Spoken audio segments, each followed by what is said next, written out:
Merci beaucoup. Célim, est-ce que tu veux parler un peu de ton expérience? Donc Célim, en fait, a un blog tient un blog depuis 5 ans. Et il aurait aimé, je pense, parler un peu de l'évolution en fait, de ce blog et aussi des autres blogs qui existent, en fait, parce qu'en 5 ans, beaucoup de choses ont changé. Bonsoir, tout d'abord, merci pour Amnesty et ses équipes jeunes pour cette invitation à cette soirée. Je m'appelle Célim, blogueur tunisien depuis 5 ans, oui, depuis 2007. Et ce que je vous propose, c'est peut-être un regard historique sur l'évolution de la contestation en ligne en Tunisie. Histoire de comprendre d'où est née cette habilité que les Tunisiens ont pu développer tout au long des années 2000 pour manier réseaux sociaux de partage comme Facebook, mais également les blogs.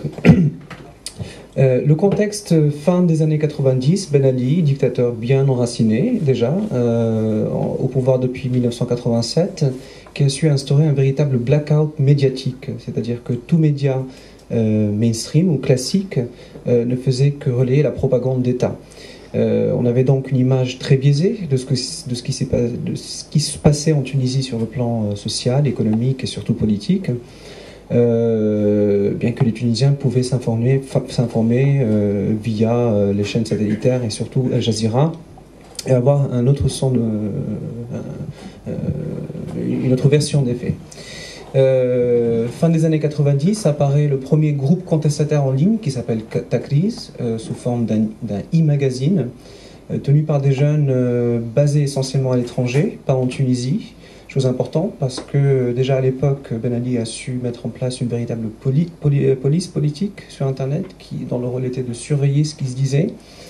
Et de censurer bien entendu les sites qui ne plaisaient pas au pouvoir, à commencer par le site d'Amnesty, mais pas seulement, RSF, et puis tous les sites des opposants tunisiens, qui étaient soit en Tunisie ou bien en exil. Ce premier groupe, Takriz Magazine, a pas mal gêné le pouvoir, parce qu'ils employaient un temps très radical. Ils ne s'identifiaient pas à l'opposition, ni au pouvoir bien entendu, mais c'était seulement des jeunes qui voulaient parler, exprimer surtout leur colère et réclamer surtout une liberté d'expression qu'ils ne pouvaient pas avoir dans la vie réelle en Tunisie. C'est-à-dire que tout droit d'association était contrôlé, étroitement contrôlé par le gouvernement. Les gens n'avaient pas d'autre lieu où ils pouvaient s'exprimer de manière libre. Ce e-magazine a su attirer aussi l'attention des médias internationaux, et là je reviens sur votre présentation, parce qu'il y a eu véritablement à partir de ce moment-là une interaction avec les médias internationaux, surtout puisqu'ils étaient censurés ou bien tués par les médias tunisiens. Mais par contre, ce qu'ils ont pu développer comme forum de discussion sur Internet, comme lettres ouvertes aux responsables tunisiens, et comme coup médiatique, parce qu'on peut appeler ça comme coup médiatique, a attiré l'attention des médias internationaux. Et pour une fois, les gens se rendaient compte qu'il y avait des Tunisiens qui ne relayaient pas la parole du gouvernement. Ensuite, il y a eu plusieurs initiatives similaires, et notamment le site Tunésine, avec Zohair Yahyaoui, qui est considéré aujourd'hui en Tunisie comme le premier martyr d'Internet. Le nouveau président tunisien, Marzouk, a même proclamé une journée de la liberté d'Internet le jour de la mort de Zohair Yahyaoui. Pourquoi? Parce que c'est un individu qui a souffert de la censure et de la répression, puisqu'il a été emprisonné après avoir été identifié par cette police politique. Donc le premier prisonnier d'opinion tunisien pour ses écrits sur Internet. Et puis il est mort 2 ans après sa sortie de prison, ce qui était logique vu les conditions dans lesquelles les Tunisiens étaient emprisonnés. Après cette première phase de sites, de forums internet et de magazines en ligne très contestataires, encore une fois, qui étaient dans l'opposition radicale au gouvernement, il y a eu à partir de 2005 l'apparition des blogs.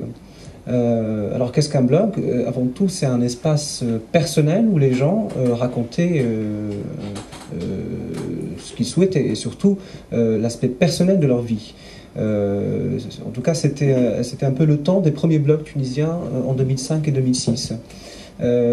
Ces gens-là se différenciaient complètement de la première catégorie de sites contestataires, puisqu'ils parlaient de tout sauf de la politique. Et ils considéraient qu'il y avait des lignes rouges qu'ils ne pouvaient pas dépasser, parce qu'ils ne voulaient pas courir le risque d'être réprimés, d'être emprisonnés, et parce que leur objectif était surtout de prendre la parole et de parler de ce qu'ils voulaient, mais quand même avec pas mal d'autocensure, puisque même s'ils voulaient s'exprimer sur la chose politique, ils ne se le permettaient pas, surtout les blogueurs en Tunisie. Pourquoi? Parce que cela engendrait répression, emprisonnement, que ce soit pour eux ou pour leur famille.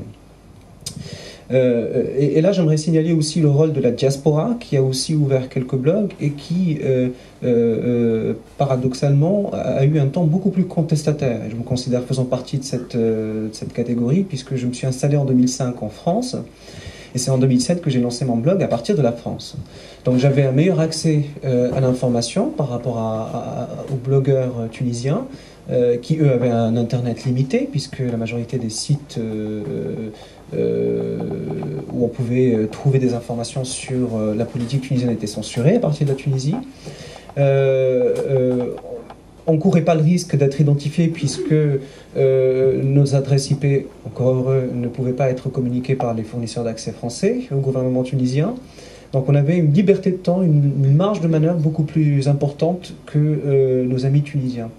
Et cela nous a permis d'installer une espèce d'hotline régulière avec ces blogueurs, en essayant de leur transmettre des informations dont eux ne pouvaient pas accéder, en essayant aussi de reprendre des informations que eux ont constatées en Tunisie mais dont ils ne pouvaient pas parler sur leurs propres espaces. Et puis on courait le risque, on prenait le risque d'en parler nous, parce qu'on était loin, parce qu'on avait aussi plus de sécurité par rapport à eux.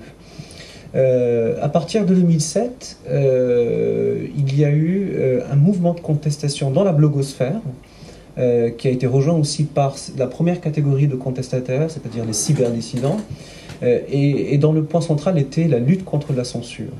À partir de 2005, de plus en plus de sites étaient censurés de manière arbitraire, les gens ne comprenaient pas pourquoi on avait censuré tel ou tel site. Et c'est devenu une espèce de cause nationale, en tout cas, pour les blogueurs et pour les internautes tunisiens. Et toute occasion était bonne pour dénoncer les pratiques de censure arbitraire et pour réclamer une liberté d'action. Alors, un exemple d'actions concrètes qui ont été mises en place par les blogueurs, une date qui était le 7 décembre, si ma mémoire est bonne, où tous les blogueurs postaient une note blanche. C'est-à-dire qu'ils mettaient juste un titre, note blanche, et c'était un moyen de contester contre la censure et pour réclamer la liberté d'expression. Alors multiplier ça par 200 ou 300 blogs, ça avait quand même un certain effet, et c'était à chaque fois repris par les médias internationaux, bien sûr, pas nationaux, puisqu'ils devaient avant tout censurer cela, et ça créait le buzz en quelque sorte. Ça crée aussi une espèce de notion de communauté, et ça c'est important. Une forme de solidarité entre internautes, entre blogueurs, qui a cru avec le temps, bien entendu, hein, et grâce à la réussite de ce genre d'action. Autre type d'action aussi, c'est un certain nombre de blogueurs qui décident d'ouvrir un blog commun qui s'appelle Anti-Rammal. Il faut savoir que Rammal, c'est le nom ou le surnom qu'on donnait aux censeurs tunisiens pour le personnifier, voilà, pour désigner quelqu'un, où on postait tous les articles parus dans les médias ou tous les posts écrits par les blogueurs qui traitaient de la censure et de la liberté d'expression. Donc c'était une espèce de site commun où on pouvait, si on voulait se renseigner sur les pratiques de censure en Tunisie, voilà, c'était le meilleur endroit pour trouver de l'information. Bien entendu, ce blog a été censuré. Mon blog aussi a été censuré en 2009. Plusieurs autres blogs ont été censurés. À chaque fois qu'on se permettait de dépasser ces lignes rouges, ces pseudo-lignes rouges posées par le gouvernement de manière informelle et indirecte, hein, mais tout le monde les connaissait, ces lignes rouges, voilà, la censure tombait. Alors,